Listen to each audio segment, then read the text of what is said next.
Hello friends, Pinki's cooking life চ্যানেলে আপনাদের স্বাগত। কেমন আছেন সবাই? তো আজকে নিয়ে এলাম সাধারণ আলু ভাজা। এটা খেতে সবারই খুব প্রিয়, আমি জানি। তো আজকে এটা সাধারণ আলু দিয়ে নয়, এটা জাম আলু দিয়ে আলু ভাজাটা তৈরি করে নিয়েছি। এতে কোনো পেঁয়াজ ব্যবহার করিনি, পেঁয়াজ ছাড়া নিরামিষভাবে আলু ভাজিটা করে নিয়েছি। তো দেখুন, গরম গরম ধোঁয়া উঠছে। এই গরম গরম আলু ভাজিটা আলু ভাতের সাথে খেতে চমৎকার লাগে। তো দেখে নিন বন্ধুরা কীভাবে তৈরি করছি। এখানে আমি কড়াইয়ে তেল দিয়ে কিছুটা কালো জিরা ফোড়ন দিয়েছি। কালো জিরা ফোড়ন দিয়ে তেলটা ভাজি হতে দিচ্ছি কালো জিরাটা। এখানে আমি আলুটা খুব কুচি করে পোলে তারপর ধুয়ে শুকিয়ে নিয়েছি জলটা। তো এবার আমি কড়াইয়ে এটা ঢেলে দেব।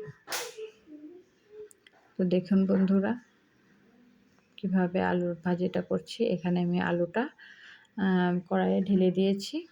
তারপর 1 চামচ লবণ দিয়েছি আর 1 চামচ হলুদ দিয়েছি। তারপর কয়েকটা কাঁচা লঙ্কা চিড়ে দিয়ে দিব।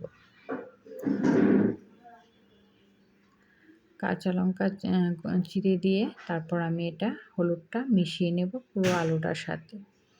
মিশিয়ে নিয়ে আমি ঢেকে দেব কিছুক্ষণের জন্য, যেন আলুটা একটু নরম হয়ে যায়।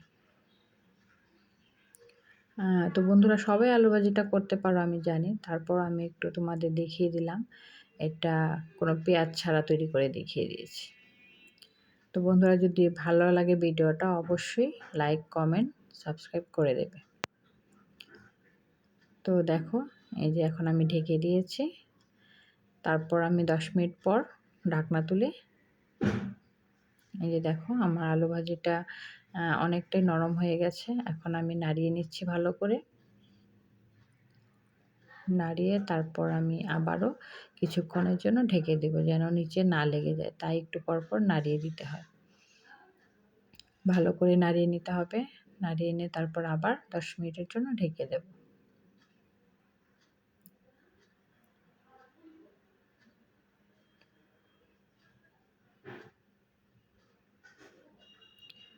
তো ফিরে এলাম বন্ধুরা আবার 10 মিনিট পর।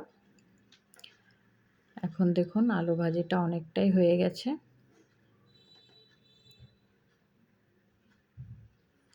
এখন এই কালারটা কত সুন্দর লাগছে, আর একটু ভাজি হলে কালারটা আরও সুন্দর লাগবে। তো বন্ধুরা এই আলু ভাজিটা কিন্তু গরম গরম ভাতের সাথে সাথে একটু ডাল নিয়ে অনেক ভালো লাগে। আর যদি রুটি দিয়ে খেতে চান তাহলে তো আর কোনো কথাই নেই।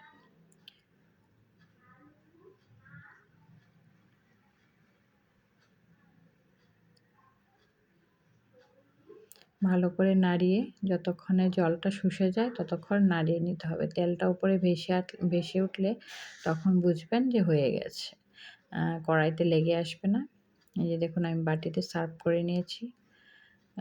অনেকটা সুন্দর হয়েছে না কালারটা? তো বন্ধুরা অবশ্যই সবাই কমেন্ট করে জানাবেন কেমন হয়েছে।